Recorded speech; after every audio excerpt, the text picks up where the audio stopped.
Fui banido da reunião de negócios da família, então enviei um e-mail que mudou tudo. Eu sou Alex, tenho 32 anos e meu próprio pai me disse que eu não merecia um lugar na mesa da família, na frente de todo o conselho de diretores. Antes de contar como uma única pasta de 2,5 centímetros de espessura que deixei para trás naquele dia desencadeou o colapso espetacular da empresa multimilionária dele, me façam um favor e me digam onde vocês estão assistindo nos comentários abaixo, me ajudem a saber com quem estou falando. O ar na sala de reuniões da Novak Logistics era sempre o mesmo, viciado, frio e pesado com o cheiro de couro caro e ressentimentos não ditos. Era uma sala projetada para intimidar, para lembrar você do seu lugar na cadeia alimentar. Durante toda a minha vida, ela desempenhou seu papel perfeitamente.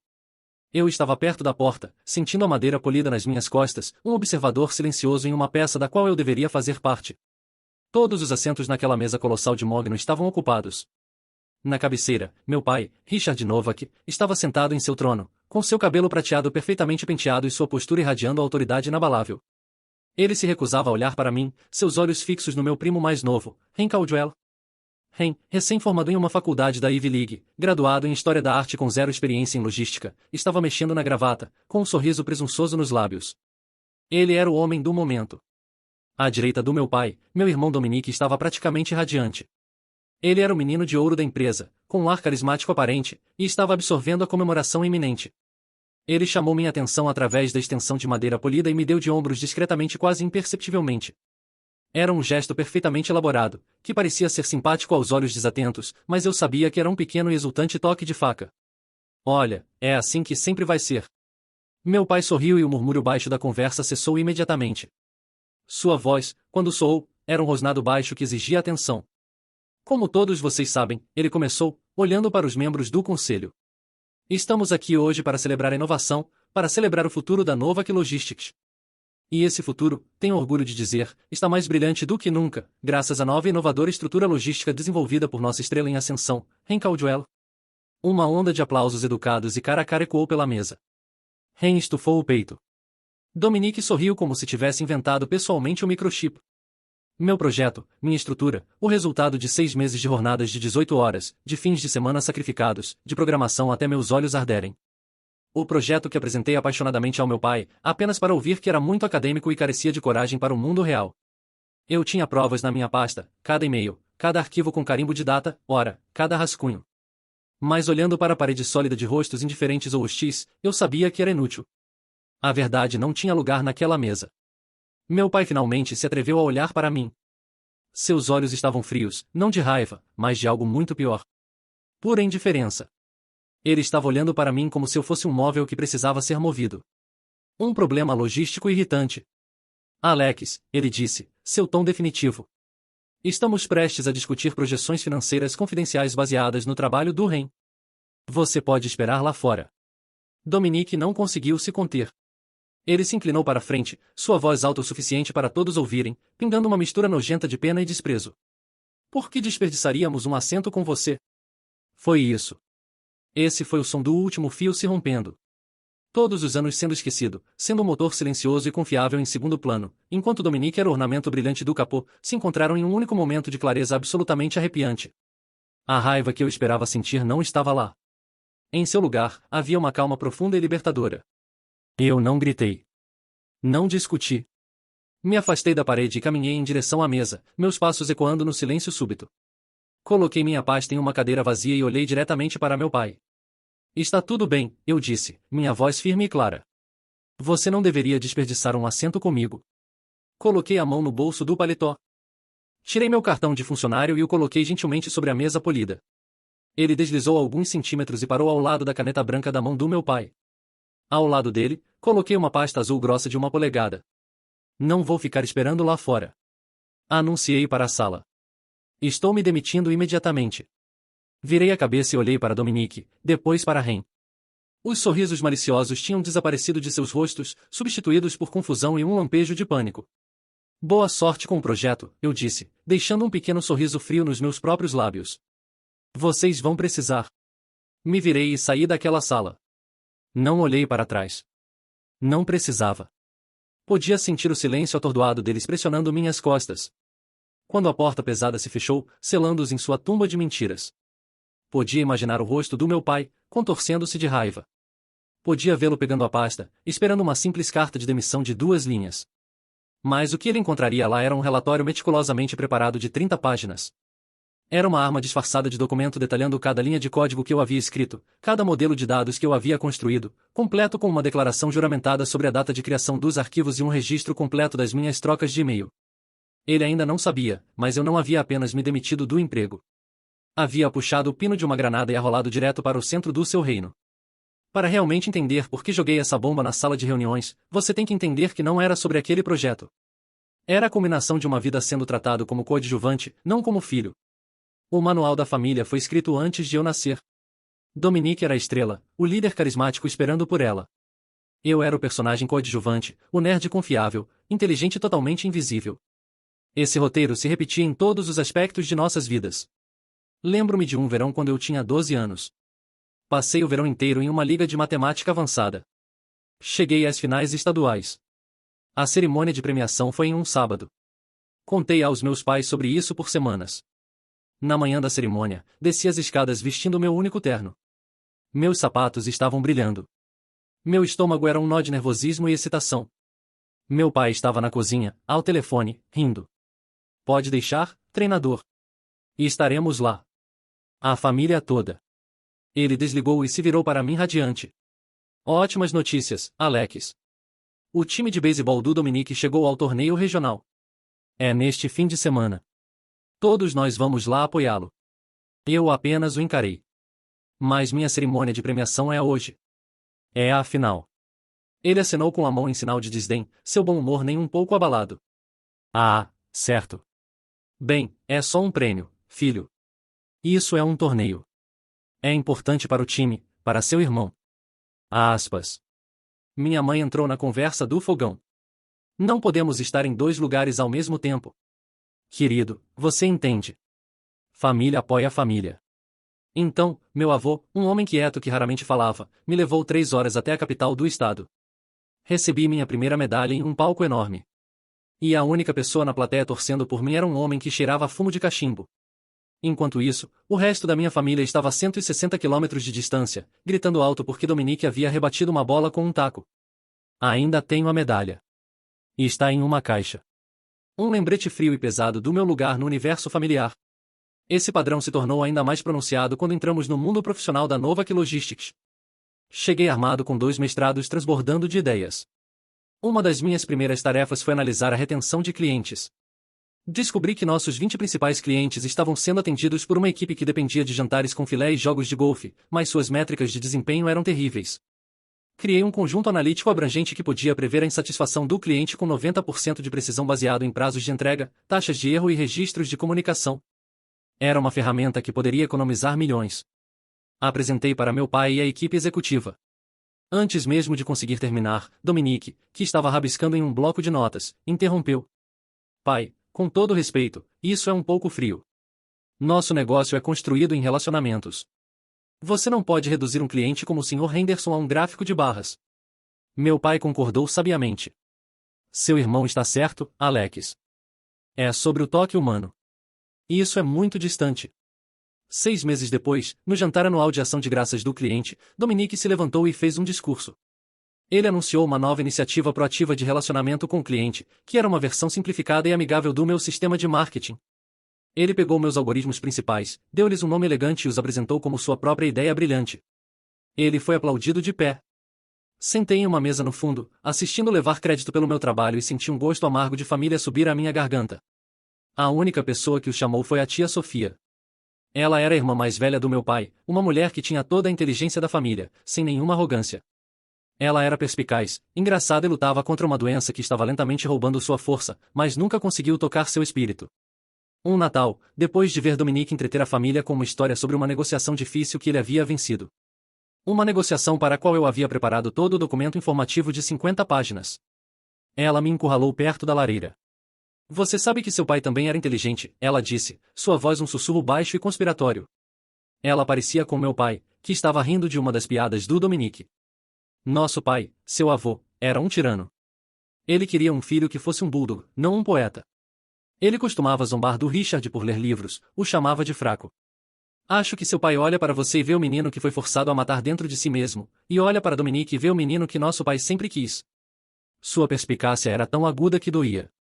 Não deixe que façam isso com você, Alex, ela disse, segurando meu braço surpreendentemente forte. Não deixe que apaguem seu fogo. Mas eu ainda estava tentando jogar pelas regras. Ainda tinha um fiapo de esperança de que lógica e mérito eventualmente venceriam. Então, marquei uma reunião formal com minha mãe. Como diretora de RH, pensei que ela tinha que ser objetiva. Seu escritório era um santuário para Dominique. Fotos de seus times esportivos, sua fraternidade universitária, e até mesmo um artigo emoldurado no jornal local sobre sua vitória em um torneio de golfe. Escondida atrás de uma planta grande em seu escritório, havia uma única e pequena foto emoldurada de mim na minha formatura do MIT. Abri meu caso na mesa dela, não com emoção, mas com fatos. Tinha impressões das minhas avaliações de desempenho, todas brilhantes. Tinha resumos de projetos, cálculos de ROI e uma comparação lado a lado das minhas qualificações com as do Dominique. Ela ouviu com uma expressão paciente e praticada, a mesma que usava para funcionários insatisfeitos. Quando terminei, o silêncio se espalhou. Ela juntou os dedos, seu rosto uma máscara de simpatia cuidadosamente construída. Alex, ela começou, seu tom suave e razoável. Eu te ouço, realmente ouço. E seu trabalho é tecnicamente excelente, mas você tem que ver o quadro geral. Liderança não envolve apenas planilhas. Dominique tem um carisma natural e habilidade para se conectar com pessoas. Ele inspira confiança. Essa é uma qualidade rara. É o que seu pai e o conselho veem como essencial para o futuro desta empresa. Então minhas contribuições não importam? Perguntei com voz monótona. Claro que importam.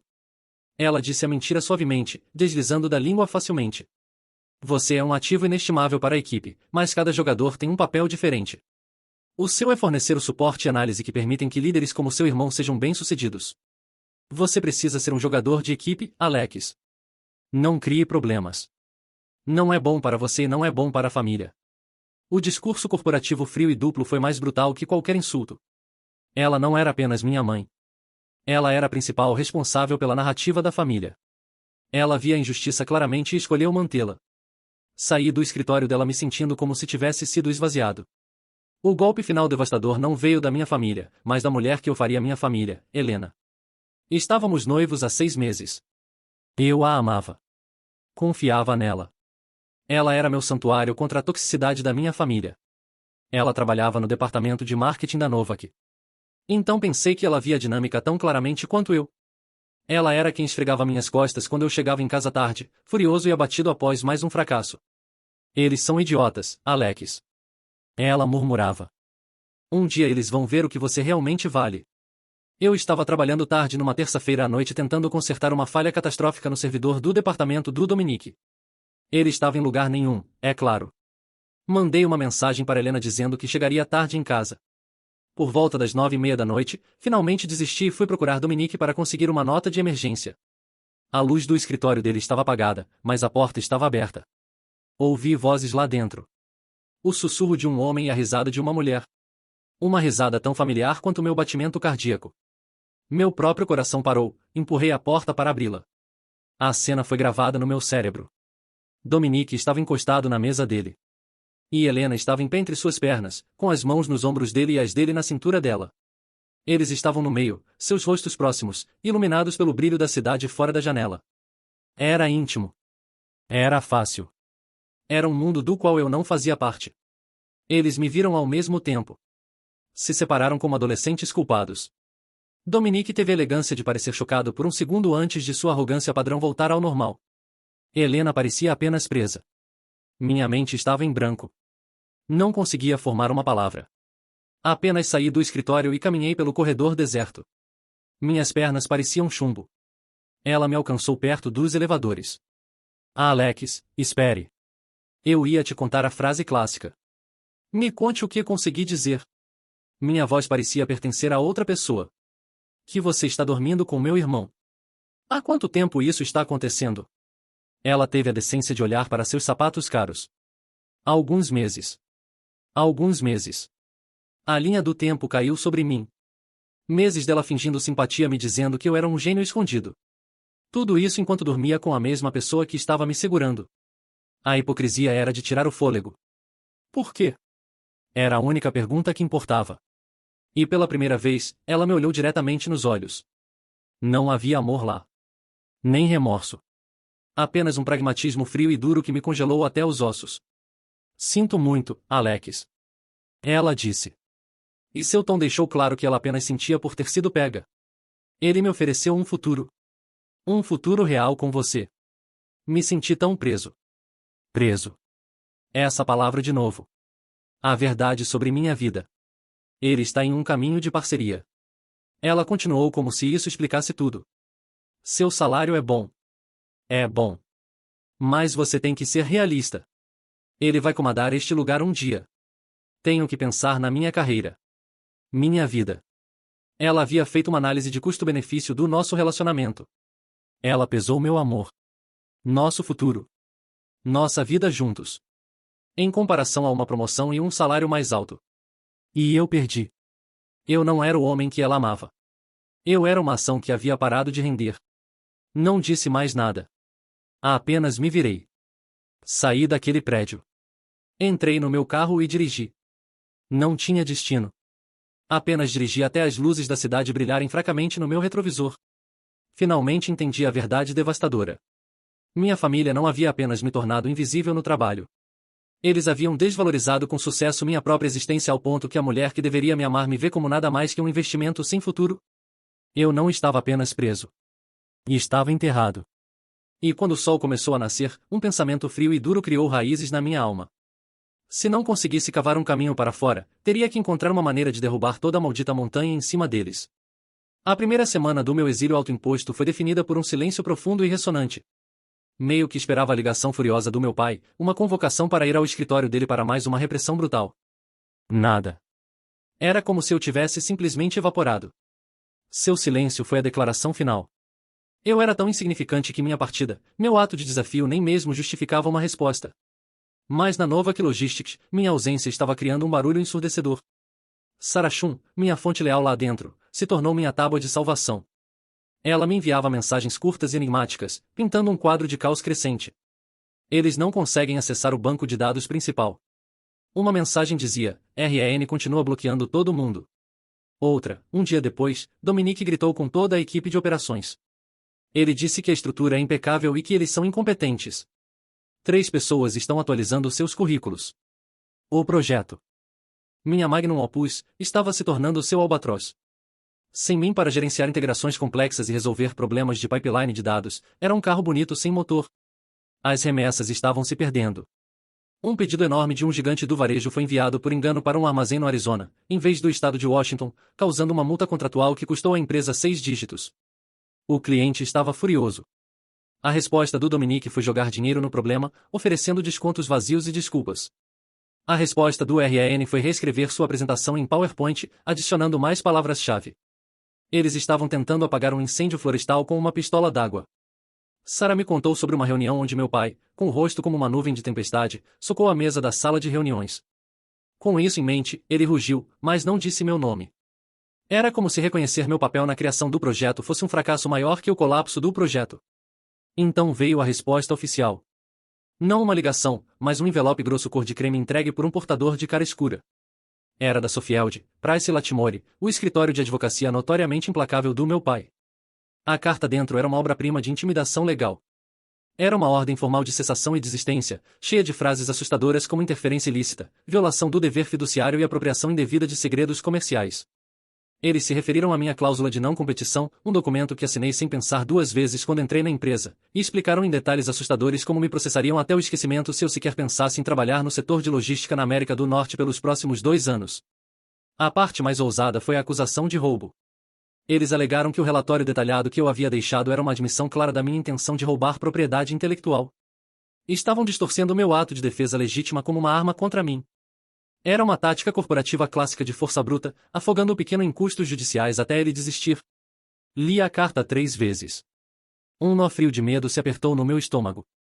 Ele não estava apenas tentando me apagar da empresa. Estava tentando me apagar de toda a minha carreira. Enquanto essa tempestade estava acontecendo, a única âncora verdadeira na minha vida estava escorregando. A condição de saúde da tia Sofia piorou. O hospital se tornou minha segunda casa. Eu passava horas longe da cama dela. O cheiro estéril de antisséptico contrastava fortemente com o calor que ela ainda irradiava, mesmo depois de desmaiar. Falávamos sobre tudo, exceto a única coisa que estava me consumindo. Falávamos sobre livros, filmes antigos, sobre os hábitos engraçados das enfermeiras. Mas uma tarde, quando a luz lá fora estava ficando dourada, ela olhou para mim, seus olhos lúcidos e surpreendentemente claros. Ele está tentando destruí-lo, não está? Ela disse, sua voz um sussurro. Eu apenas senti, incapaz de falar devido ao nó na minha garganta. Não o deixe, ela disse, seus dedos frágeis apertando meu braço. Seu pai o destruiu. É um veneno que é passado adiante. Mas você, Alex, você pode ser o antídoto. Ela fez uma pausa, respirando profundamente. Estou deixando algo para você. Meu legado. Não é suficiente para lutar contra seu pai nos termos dele, mas é suficiente para dar-lhe a escolha de ser livre. Ela gesticulou para a caixa de couro gasta na cabeceira. Mas este é o verdadeiro presente, meus diários, todos eles desde que eu era menina. Por quê? Perguntei, com voz rouca de emoção. Por que você precisa entender o homem contra quem está lutando? Ela sussurrou. Você precisa ver o menino que ele era antes que seu pai o transformasse em uma arma. Isso não vai fazer você perdoá-lo. Deus sabe que eu não o perdoei, mas vai impedir que você se torne ele. E essa é a única vitória que importa. Ela morreu pacificamente durante o sono, 2 dias depois. O funeral foi um evento frio e estéril, encenado com a eficiência de um evento corporativo. Meu pai fez um elogio que parecia que estava lendo um resumo de uma empresa comercial. Ele falou sobre sua lealdade à marca da família. Dominique estava ao lado dele, parecendo inquieto, olhando para o relógio. Margaret produziu algumas lágrimas perfeitamente cronometradas. Vi Helena do outro lado do gramado segurando a mão do Dominique, sua expressão ilegível. Ninguém olhou para mim. Ninguém falou comigo. Eu era um fantasma na despedida da minha própria tia. O isolamento era absoluto. O cheque do advogado dela chegou na semana seguinte. Era uma quantia substancial, mais do que eu esperava. Era uma tábua de salvação. Naquela noite, com a carta ameaçadora deitada na minha mesa de centro como uma cobra venenosa, abri a caixa de couro. Dentro havia 2 dúzias de pequenos diários encadernados em couro, cheios da caligrafia espiral elegante da minha tia. Comecei com o mais antigo, de quando ela tinha 12 anos. Li a noite toda com um café esfriando ao meu lado e, através das palavras dela, vi a alma do meu pai ser sistematicamente desmontada. 12 de outubro de 1968. Ela escreveu, meu pai estava furioso hoje. Richard venceu o concurso de soletração do condado da vizinhança. Meu pai pegou o troféu e disse que homens de verdade constroem coisas com as mãos, não com palavras bonitas. Richard chorou e meu pai o trancou no quarto. Em 3 de maio de 1975, uma carta de Cornell chegou. Eles ofereceram ao Richard uma bolsa de estudos completa para arquitetura. Ele estava tão feliz que estava flutuando. Ele mostrou o diário ao pai no jantar. O pai nem mesmo leu. Rasgou pela metade. Ele disse, seu lugar é aqui. Ou aprende o negócio de caminhões ou aprende o que é não ter nada. Vi a luz se apagar nos olhos do Richard esta noite. Acho que pode ter desaparecido para sempre. Página após página, era uma história de abuso emocional implacável. A história de um menino inteligente e sensível que foi ensinado que sua própria natureza era uma forma de fraqueza. Ele não havia apenas ingressado no negócio da família. Ele havia sido recrutado. Ele não havia apenas enterrado seus sonhos. Ele havia sido forçado a cavar sua própria cova. Levou os próximos 40 anos para se tornar o homem duro e implacável que seu pai havia exigido. Um homem que equiparava inteligência à fraqueza e carisma à força. Fechei o último diário quando os primeiros raios do amanhecer entraram pela minha janela. A raiva que sentia pelo meu pai ainda estava lá. Mas agora estava temperada por uma tristeza profunda e dolorosa. Ele não era um monstro. Ele era uma tragédia. Um homem tão enfraquecido que só conseguia encontrar escape destruindo outros. Começando com seu próprio filho. O filho que o lembrava de tudo que havia perdido. Mas entender não é absolvição. Sua dor não era minha culpa. Apenas esclareceu o que estava em jogo. Não era apenas uma luta pela minha carreira. Era uma luta para quebrar o ciclo. Olhei para a carta legal dos caros advogados dele. Depois olhei para o cheque da minha tia. Uma era um legado de dor destinado a me acorrentar. A outra era um legado de amor destinado a me libertar. Minha mão estava firme quando peguei o telefone. Disquei o número de um escritório de advocacia especializado que pesquisei. Um escritório conhecido por sua abordagem agressiva de Davi contra Golias. Sim, eu disse quando a recepcionista atendeu. Minha voz desprovida de qualquer hesitação. Meu nome é Alex Novak. Gostaria de agendar uma consulta. Preciso do melhor advogado que vocês têm. A guerra havia sido declarada contra mim. Graças à tia Sofia, finalmente tinha recursos para revidar. A transição de analista de alto nível em uma corporação multimilionária para empreendedor solo foi como mergulhar de um iate aquecido em águas frias infestadas de tubarões. Minha nova casa era uma mesa instável em um espaço de coworking parecido com caverna em uma parte não glamourosa da cidade. O ar vibrava com a energia nervosa de uma dúzia de outras startups. Uma sinfonia de teclados frenéticos e telefones abafados e desesperados. O cheiro de café queimado e pipoca de micro-ondas era minha nova realidade. O processo judicial do meu pai era uma ameaça constante. Minha advogada, Maria Fuentes, era um tubarão por direito próprio. Inteligente, rápida e tranquilizadoramente cara. Este é um processo clássico de tapa na cara. Alex, ela me disse durante nossa primeira reunião depois que dei a ela um cheque de adiantamento doloroso que levou muito da minha herança. Processo estratégico contra a participação pública. Ele não está tentando vencer. Ele tenta levá-lo à falência, silenciando-o por medo. Não vamos nos assustar. Este é nosso trabalho. O primeiro passo foi montar um arsenal.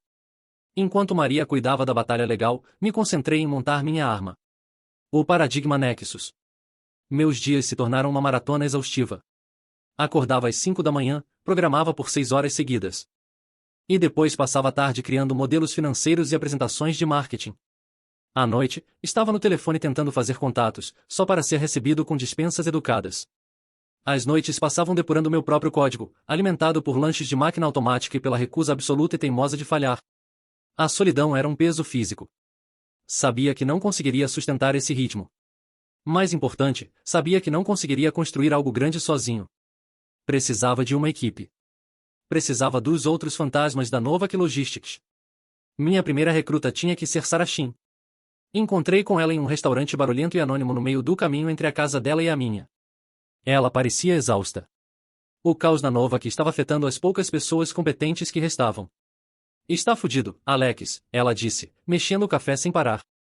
Dominique está culpando todo mundo, exceto a si mesmo. O moral está no fundo do poço, mas não posso sair.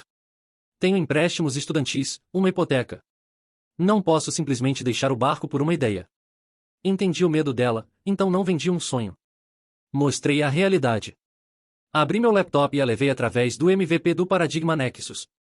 Mostrei o código limpo, a interface intuitiva, o mecanismo preditivo poderoso. Observei como sua curiosidade profissional superou seu medo. Seus olhos, cansados e preocupados momentos antes, agora se iluminaram com a faísca de uma verdadeira geek de dados. Isso é elegante. Ela murmurou, inclinando-se mais perto da tela.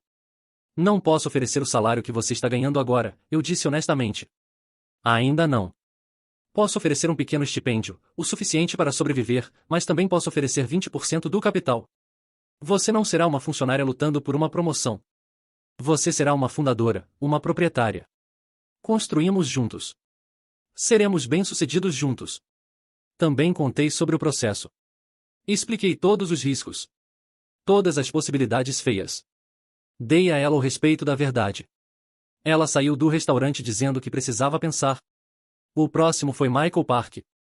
O CEO brilhante que meu pai demitiu por ser pessimista. Encontrei-o trabalhando como consultor mal pago e superqualificado.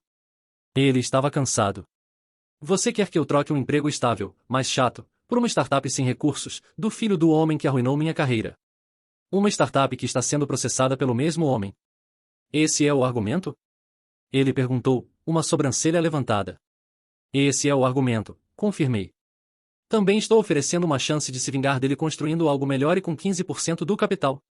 Um por um, expus meu caso aos outros.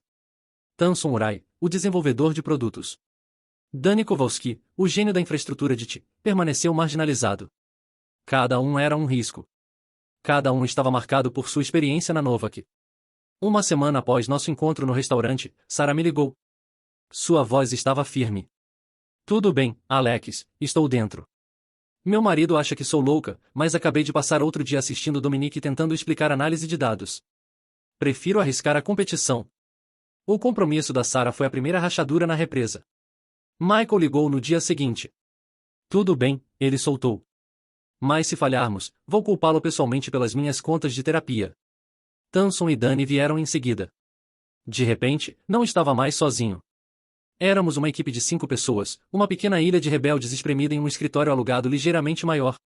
Unidos por uma história compartilhada de desvalorização e um desejo ardente de provar nosso valor. Com uma equipe e um produto, sabia que precisávamos de capital para sobreviver. Consegui, por pura sorte, um e-mail de acompanhamento persistente, agendar uma reunião com Guy Leverson, a você proeminente. Desta vez, fui com Michael e Tanson. Estávamos juntos. Guy era tão perspicaz quanto eu me lembrava. Ela ouviu nosso discurso polido sem interrupção. Ela nos deixou terminar. Então começou a dissecar sistemática e brutalmente todo o nosso plano. Sua tecnologia é sólida. Ela admitiu. Admito. Sua equipe é impressionante. Um grupo de especialistas motivados e furiosos. Esta é uma boa história. Mas qual é sua estratégia de aquisição de clientes? Ser melhor não é uma estratégia. Como vocês vão penetrar em um mercado dominado por gigantes como, Novak Logistics? Ela apontou uma caneta para Michael. Suas projeções financeiras são otimistas. Eles esperam conseguir um grande cliente em 6 meses. O que acontece se não conseguirem? Então ela se virou para mim. E o maior sinal de alerta de todos, Alex, é você. Você está em uma guerra legal com seu próprio pai. Isso é confuso. É uma distração. E assusta investidores. O que acontece quando ele vier com uma liminar para impedi-lo de operar? Meu investimento pode ficar preso no tribunal por anos. A reunião foi um banho de sangue. Ela estava certa em todos os pontos. Saímos de seu escritório elegante e minimalista, sentindo como se tivéssemos lutado 10 rounds com o campeão peso pesado. Aspas. Ela não está errada, disse Michael calmamente enquanto descíamos o elevador. A derrota no ar era densa. A rejeição enviou uma onda de choque e dúvida por toda a nossa pequena equipe. A adrenalina inicial da rebelião começou a passar, substituída pela realidade fria e dura da nossa situação. O dinheiro da herança era um recurso finito e nossa taxa de consumo com 5 salários baixos e os honorários advocatícios da Maria era assustadora. A pressão começou a rachar. Entrei um dia e encontrei Tanson e Michael em uma discussão acalorada sobre nossas prioridades de desenvolvimento. Precisamos de mais recursos, Tanson insistiu. Temos que ser capazes de oferecer aos clientes tudo o que a Novak faz, mas melhor. Não temos condições para isso. Michael retrucou. Precisamos focar em um produto principal e conseguir um cliente, qualquer cliente, antes que todos estejamos vivendo em nossos carros. Tive que intervir, chamar o mediador e encontrar um acordo. Tudo isso enquanto minha própria ansiedade estava perfurando um buraco no meu estômago. Eu era o líder. Tinha que ser o centro calmo da tempestade. Mesmo quando sentia que estava me afogando, o momento mais sombrio aconteceu cerca de um mês após a reunião com Gail. Apresentamos para uma dúzia de pequenas empresas. Tivemos conversas promissoras, mas ninguém estava disposto a nos dar uma chance. O dinheiro estava acabando. A previsão de 6 semanas do Michael agora estava reduzida a 3. Estava sozinho no escritório uma noite, muito depois de todos os outros já terem ido para casa para suas famílias preocupadas. Estava olhando para o saldo da nossa conta bancária na tela, um número ironicamente pequeno. Senti o peso das hipotecas da minha equipe, seus empréstimos estudantis, sua confiança. Eu os havia levado até lá, a esse precipício. Por um momento fugaz e desesperado, pensei em desistir. Na verdade, peguei meu telefone e comecei a rascunhar um e-mail para Maria, minha advogada. Como poderia ser um possível acordo com meu pai? Digitei, apenas me rendendo, riscando de volta e aceitando quaisquer migalhas que ele jogasse para mim. O pensamento me deixou enjoado. Fechei o laptop com força. Tinha que sair dali. Saí para o ar frio da noite e comecei a caminhar sem destino em mente. A cidade estava viva, cheia de pessoas vivendo suas vidas, completamente alheias à pequena batalha existencial que estava perdendo dentro da minha própria cabeça. Eu era um idiota? Um filho delirante com um complexo destinado a falhar espetacularmente? Meu telefone vibrou no bolso. Quase ignorei. Provavelmente era Michael com outra atualização financeira terrível. Mas peguei. Era uma mensagem de texto da Sarah. Acho que encontrei algo. Uma distribuidora de médio porte, a CS Pharma. O vice-presidente de operações deles é um amigo antigo da faculdade do meu marido. Ele vem reclamando do serviço da Novak há semanas. Grandes atrasos, chamadas perdidas. O contrato dele será renovado no mês que vem. Ele disse ao meu marido que estão ativa e desesperadamente procurando um novo parceiro. Talvez esta seja a nossa chance. Parei no meio da calçada, lendo a mensagem várias vezes sob o brilho laranja de um poste de luz. Não era uma garantia. Não era um cheque de um capitalista de risco. Era uma pista, uma oportunidade tênue e frágil nascida de uma conexão aleatória. Mas enquanto estava lá, o desespero que estava me sufocando começou a afrouxar.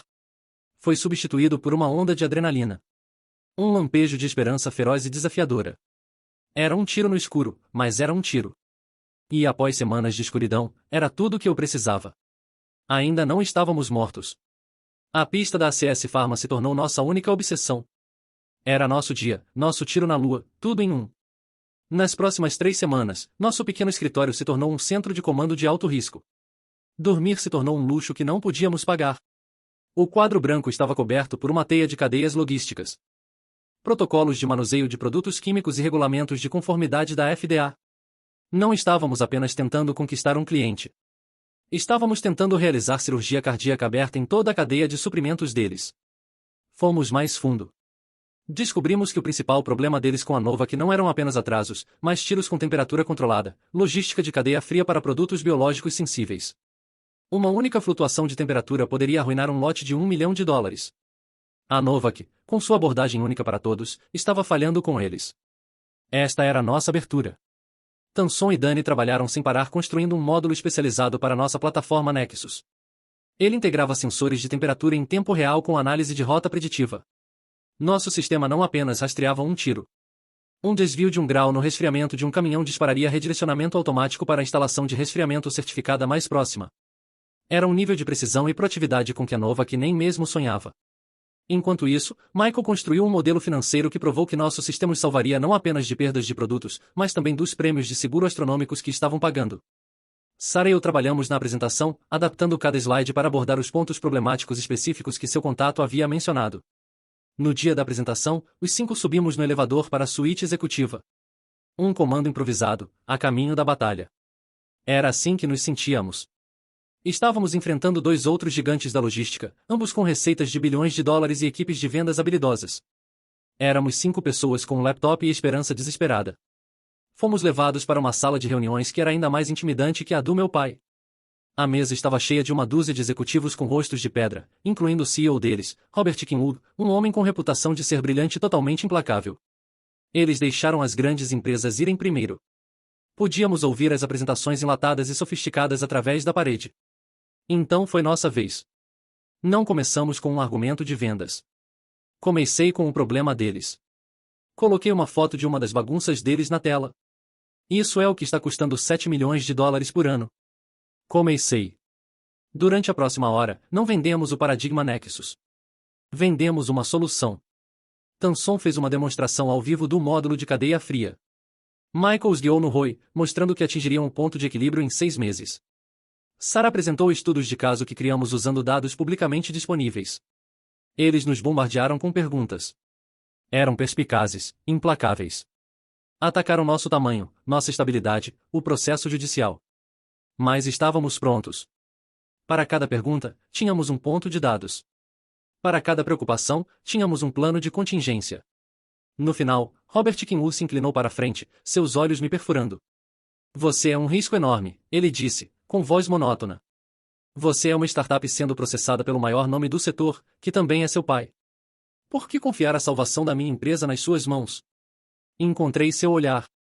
Porque o maior nome do setor se tornou complacente, eu disse, com voz firme. Eles estão vendendo uma marca. Estamos vendendo uma parceria. Como somos pequenos, vamos viver e morrer pelo seu sucesso. Somos mais famintos. Somos mais ágeis. E, francamente, nossa tecnologia é melhor. Nos dê sua rota de transporte mais problemática. Apenas uma para um teste pago de 90 dias. Se não excedermos todas as métricas que vocês têm, não nos paguem um centavo. A aposta estava no ar. Kinwood ficou em silêncio por um longo tempo, estudando meu rosto. Então deu um breve aceno.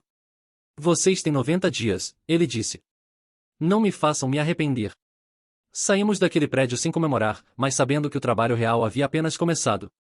Entregamos. Por 90 dias, monitoramos cada entrega. Otimizamos cada rota. Estávamos de plantão 24 horas por dia, 7 dias por semana. Nossa taxa de erro foi 0. A taxa de entrega no prazo deles atingiu 100% pela primeira vez em 2 anos. Não apenas atingimos suas métricas, as superamos. Eles assinaram um contrato de 1 ano no dia em que o teste terminou. Tínhamos nossa atração. 2 meses depois, a Conferência Nacional de Logística aconteceu em Chicago. O maior evento do ano. O palestrante principal era meu pai. Seu tópico irônico era tradição, inovação e o legado Novak. Comprei um ingresso, voei para Chicago e fiquei em um hotel barato longe do centro de convenções. Fui sozinho à palestra, sentando no canto do fundo da sala de baile cavernosa. Um fantasma na coroa do meu pai. Ele estava em seu elemento no palco sob as luzes brilhantes. Era encantador, poderoso, um leão da indústria.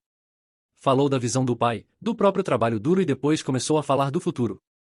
Gesticulou grandiosamente para a primeira fila onde Dominique e Ren estavam sentados, de pé em seus ternos de $1000. E estou tão orgulhoso, ele disse, de passar a tocha para esta próxima geração cujo pensamento ousado já está deixando sua marca com novas estruturas inovadoras. Estava construindo seu legado sobre meus ossos. A raiva que pensava ter enterrado se agitou, mas a reprimi. Paciência. Seu discurso terminou. O aplauso foi ensurdecedor. A sessão de perguntas e respostas começou. Algumas perguntas psicopáticas de jornalistas amigáveis. Então, um homem em um terno impecável e chique se levantou em uma mesa perto da frente. Era Robert Kinwood. Um silêncio caiu quando ele se aproximou do microfone. As câmeras o encontraram. Sr. Novak, Kinwood começou, sua voz calma, mas amplificada para preencher cada canto da sala. Um discurso interessante sobre inovação. Minha empresa, a CS Pharma, foi cliente da Novak por mais de uma década. Mas no ano passado, depois que sua próxima geração assumiu a liderança em um projeto importante, nossa taxa de erro crítico aumentou mais de 40%. Estávamos enfrentando uma crise na cadeia de suprimentos. Uma onda de sussurros varreu a sala de baile nas telas gigantes. O sorriso treinado do meu pai se estreitou. O rosto do Dominique empalideceu. Kinwood deixou a tensão subir antes de continuar. Fomos forçados a procurar uma alternativa. Corremos o risco de uma nova startup. Em 90 dias, eles reformularam completamente nossa rota mais difícil. Nossa taxa de erro agora é menos de 1%. Sua plataforma, Sr. Novak, está 5 anos à frente de vocês. Ele fez uma pausa novamente. Um mestre do timing teatral. Esta empresa, ele anunciou, com a voz de um martelo, chama-se Paradigma Nexus. O murmúrio explodiu. As pessoas estavam pegando seus telefones. Os repórteres digitavam furiosamente. No palco, meu pai parecia ter sido transformado em pedra. Então Kinwood desferiu o golpe mortal. E acredito que o fundador e CEO deles, Alex Novak, está na plateia conosco hoje. Ele examinou a multidão. Alex, você se importaria de se levantar? Um holofote desorganizado no início varreu a sala escura antes de pousar em mim. De repente, meu rosto estava nas telas, bem ao lado da expressão horrorizada do meu pai. O murmúrio na sala se tornou um barulho de choque e especulação. Os flashes dispararam. Me levantei lentamente. Não sorri. Não falei. Olhei para a vasta sala, passando pelos milhares de rostos voltados para mim, e meus olhos encontraram os do meu pai. Vi tudo no rosto dele. O choque, a fúria, a humilhação pública iminente. Simplesmente dei um breve e respeitoso aceno para Robert Kinwood. E então me sentei. Não precisava dizer nada. Minha vitória não foi alta ou raivosa. Foi silenciosa. Foi profissional. Foi um fato simples e inegável, entregue no maior palco do nosso setor. Foi o checkmate. A queda da conferência foi um terremoto que enviou ondas de choque por todo o setor. Antes mesmo de sair da sala de baile, meu telefone estava vibrando com uma ferocidade que nunca havia experimentado. E-mails, mensagens, solicitações do LinkedIn de vice-presidentes, diretores e CEOR, todos testemunharam a humilhação pública do meu pai. O vídeo da sessão de perguntas e respostas do Kinwood filmado em 100 smartphones já estava circulando em fóruns do setor. Ao retornar à nossa suíte de hotel, que havia melhorado com o primeiro pagamento da ACS Pharma, minha equipe estava esperando. O clima era elétrico. Pela primeira vez em meses, ninguém parecia cansado ou estressado. Eles pareciam vencedores. Não tivemos uma festa selvagem. Sentamos lá, olhando uns para os outros, um silêncio atordoado e alegria pairando no ar antes de todos começarmos a rir. O momento mais satisfatório veio com uma batida na porta. Era Gayle Iverson. Ela entrou, não com um contrato, mas com 2 garrafas de champanhe caras. Estava na plateia, ela disse, com um grande sorriso de lobo no rosto. Esse foi o melhor argumento de vendas que já vi. E você nem disse uma palavra. Aspas. Ela estourou uma das garrafas. Meu escritório terá um termo de compromisso para uma rodada de financiamento inicial de $7 milhões na sua mesa até segunda-feira de manhã. Parabéns, Alex. Agora você tem uma empresa real. Vamos falar sobre como financiar sua promoção de startup para Império. Enquanto bebíamos champanhe, o clima na Novak Logistics era puro pânico. A humilhação pública foi um golpe fatal para a reputação e estabilidade da marca deles. Clientes importantes, já frustrados com a queda no serviço, agora tinham a desculpa perfeita para abandonar o navio. Os telefones do Paradigma Nexus começaram a tocar sem parar. Mas a batalha real estava acontecendo a portas fechadas na sala de reuniões. Shil Thomas, cuja lealdade ao meu pai sempre foi absoluta, agora enfrentava uma revolta dos outros membros do conselho e acionistas. A sorte deles estava ligada às ações da empresa, que despencaram na manhã seguinte à conferência. O prego no caixão do meu pai, no entanto, foi entregue anonimamente. Michael, meu CFO, havia empacotado sua antiga pesquisa sobre irregularidades contábeis, a mesma informação que o fez ser demitido, e enviou por correio aos 2 membros independentes mais poderosos do conselho da Novak. Diante de um desastre de relações públicas, um êxodo de clientes e agora evidência de possível fraude, o conselho agiu rápida e implacavelmente. Não houve aposentadoria gentil. Forçaram meu pai a sair. Ele foi demitido de seu título de CEO e presidente. O comunicado à imprensa foi brutal em sua neutralidade corporativa, falando de uma nova direção estratégica e agradecendo Richard Novak por seus anos de serviço. Foi o equivalente corporativo de levar um tiro. Alguns dias depois, ele me ligou. Estava prestes a fazer um discurso final épico. Mas a voz do outro lado era uma que nunca havia ouvido antes. Estava vazia, desprovida de sua autoridade trovejante usual. Era a voz de um rei que havia sido deposto. Alex, ele disse, sem preâmbulos. Eu compro sua empresa, me diga seu preço. Afundamos na Novak. Você assume como CEO da entidade combinada. É a única maneira de salvar o nome da família. A audácia disso era de tirar o fôlego. Mesmo agora, depois de tudo, ele via isso como uma transação.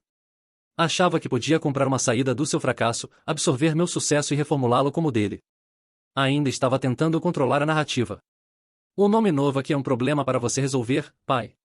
Eu disse. Minha voz estava calma e uniforme. Minha empresa é Paradigma Nexus, e não está e nunca estará à venda. Encerrei a chamada antes que ele pudesse responder. Não foi um ato de raiva. Foi um ato de propósito. Um fechamento silencioso de uma porta que deveria ter sido fechada há muito tempo. O último fantasma a ser chamado foi minha mãe. Ela me ligou naquela noite. Sua voz era um grito estridente e em pânico. Como você pôde fazer isso? Depois de tudo que esta família te deu, como você pôde humilhar seu pai assim? Durante toda a minha vida, suas palavras tinham o poder de me fazer sentir pequeno e culpado. Mas não mais. O que exatamente esta família me deu, mãe? Perguntei. Minha voz genuinamente curiosa. Um emprego onde meu trabalho foi roubado. Um irmão que conspirou contra mim. Um pai que me via como um inconveniente. Vocês me ensinaram que lealdade familiar era uma rua de mão única. Apenas aprendi a dirigir. Houve um silêncio atordoado do outro lado da linha. Pela primeira vez, ela não tinha resposta. Nenhuma platitude corporativa suave. Nenhum apelo cheio de culpa à união familiar. Tenho que ir, eu disse, sem esperar uma resposta. Tenho uma empresa para administrar. Desliguei. E com esse clique final, a última corrente se quebrou. Não era mais um filho esperando aprovação ou um irmão esperando justiça. Era apenas um homem que havia construído algo próprio nos próprios termos. E estava apenas começando. 6 meses após a conferência de Chicago, o mundo parecia completamente diferente. O Paradigma Nexus havia se mudado para um elegante prédio de 3 andares no centro da cidade. A luz do sol entrava pelas janelas do chão ao teto, iluminando um escritório ao ar livre que vibrava com uma energia colaborativa com a qual eu havia apenas sonhado. As paredes estavam cobertas com quadros brancos, não pinturas a óleo dos meus ancestrais.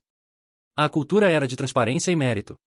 A antítese do medo e favoritismo que definia a logística da Novak.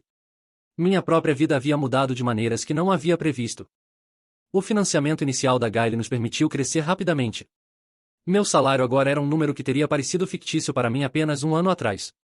Mais rapidamente aprendi que dinheiro era a parte menos recompensadora da vitória. A verdadeira recompensa era a liberdade de construir uma empresa que refletisse meus próprios valores. Instituímos a sexta-feira do fracasso. Uma vez por mês, toda a empresa se reunia e as pessoas eram encorajadas a falar sobre um erro que haviam cometido, o que aprenderam com ele e como a equipe poderia evitá-lo no futuro. Não havia culpa, apenas análise. Era uma resposta direta à cultura de culpa em que cresci, onde erros eram escondidos até se tornarem catástrofes. Celebrávamos ideias, não importava de onde viessem. Minha vida passada ainda enviava uma onda ocasional. Uma manhã, recebi uma notificação no LinkedIn. Era uma mensagem da Helena. Oi, Alex. Uau, vejo que você é capa do TechCrunch. Incrível. Faz tempo. Não sei se você ouviu, mas Dominique e a esposa estão se divorciando. Uma bagunça total. De qualquer forma, pensei que talvez estivesse errada sobre algumas coisas. Adoraria tomar um café e conversar no dia se você estiver livre. Li a mensagem 2 vezes. O Alex antigo teria sentido uma onda de raiva triunfante. O Alex atual sentiu apenas uma dor clínica leve. Ela era uma caçadora de ouro. Ainda procurando ouro, ela percebeu que havia abandonado a jazida mais rica. Arquivei a mensagem sem resposta e fui para a próxima reunião. Ela era uma nota de rodapé em um capítulo da minha vida que agora estava fechado. Uma onda muito mais significativa veio na forma de uma candidatura oficial a emprego. O candidato era Vincent Reis, ex-vice-presidente da Novak Logistics. O homem que ficou parado e assistiu minha humilhação pública antes de correr atrás de mim no estacionamento. Ele não estava se candidatando a uma posição executiva. Estava se candidatando a uma posição como gerente sênior de logística. Até liguei para ele para uma entrevista. Ele parecia mais velho, cansado, mas também aliviado. Por que você quer trabalhar aqui, Vincent? Perguntei diretamente. Ele me olhou nos olhos sem piscar. Por um ano depois que você saiu, tentei ajudar seu pai a manter as coisas em ordem. Mas era impossível. A empresa não estava apenas perdendo clientes. Estava apodrecendo por dentro. A cultura era tóxica. É toda minha culpa. Nenhuma responsabilidade. Finalmente percebi que era leal a um homem, não a uma missão. Vi o que você construiu, Alex. Li a declaração de valores da empresa. Quero fazer parte de uma missão novamente. Vi convicção genuína nos seus olhos. Ele não estava apenas procurando um emprego. Estava procurando uma redenção profissional. Você vai se reportar a Sarachun. Eu disse. Ela é nossa.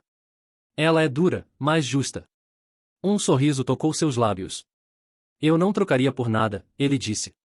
Eu o contratei. Sua presença em nossa equipe era um lembrete silencioso diário de que competência e integridade sempre acabariam vencendo carisma e conexões. Gail Iverson, agora membro do nosso conselho, estava no meu escritório uma tarde. Estávamos revisando nossos gráficos de crescimento trimestral, que pareciam menos gráfico e mais como um lançamento de foguete. Ouvi as últimas notícias sobre seu pai, ela perguntou casualmente. Ele tentou abrir uma empresa de consultoria, que fechou em 3 meses. Está vendendo a casa de férias da família em Aspen. Olhei pela janela para a cidade próspera abaixo. É uma pena, eu disse. As palavras me surpreenderam quando saíram. Ele tinha todos os recursos do mundo. Construiu uma base forte. Apenas a construiu sobre as coisas erradas. Gail me estudou por um momento. Você não está mais com raiva, está? Considerei a pergunta. A raiva ardente e escaldante que me alimentou por tanto tempo havia se extinguido. Havia sido substituída por um tipo diferente de fogo, um calor criativo constante. Não, respondi. É difícil ficar com raiva quando você está ocupado construindo. Ela levantou sua caneca de café para um brinde. A construção, ela disse a construção, ecoou uma sensação de satisfação profunda e silenciosa tomando conta de mim. O aniversário de 1 ano do lançamento oficial do Paradigma Nexus não foi realizado em um salão de dança estéril ou em um restaurante caro. Foi um churrasco de toda a empresa em um grande parque estadual em um sábado ensolarado perfeito. O uniforme oficial eram shorts e camisetas. O perfume oficial era uma mistura de hambúrgueres grelhados e protetor solar. Caminhei pela multidão, uma garrafa de água na mão, e senti uma sensação de admiração. Isso era real. Isso era nosso. Sarachun, minha CEO e primeira crente, estava envolvida em um jogo hilário e intenso de corrinhole com Michael Parr. Vincent Reis, parecendo 10 anos mais jovem, estava em uma churrasqueira enorme, orgulhosamente virando hambúrgueres para uma fila de funcionários famintos. O parque estava cheio de risadas, crianças gritando de alegria, cachorros latindo. Era uma comunidade, não uma corporação. Vi um grupo dos nossos novos estagiários sentados em uma mesa de piquenique, parecendo um pouco sobrecarregados. Fui até lá.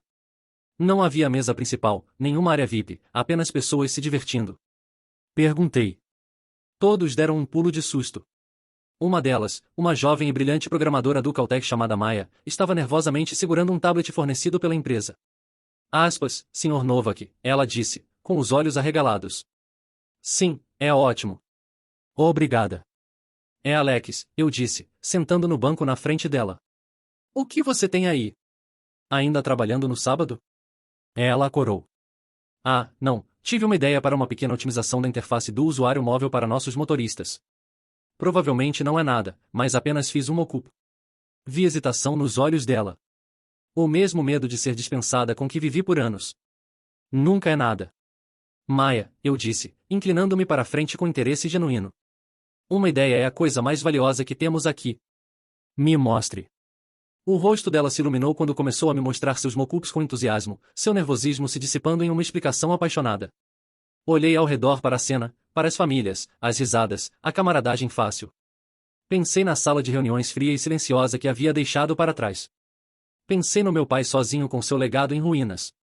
Um pensamento único e claro se estabeleceu na minha mente. Uma peça final de um quebra-cabeças que estive resolvendo toda a minha vida. Dizem que é difícil escapar da sombra do seu pai. E estão errados. Você não escapa dela. Apenas planta uma nova árvore, uma com raízes mais fortes, e a deixa crescer o suficiente para projetar sua própria sombra. Uma sombra onde as coisas podem crescer. Obrigado por ouvirem minha história. Espero que tenha ressoado com vocês de alguma forma. Já estiveram em uma situação onde tiveram que lutar para provar seu próprio valor?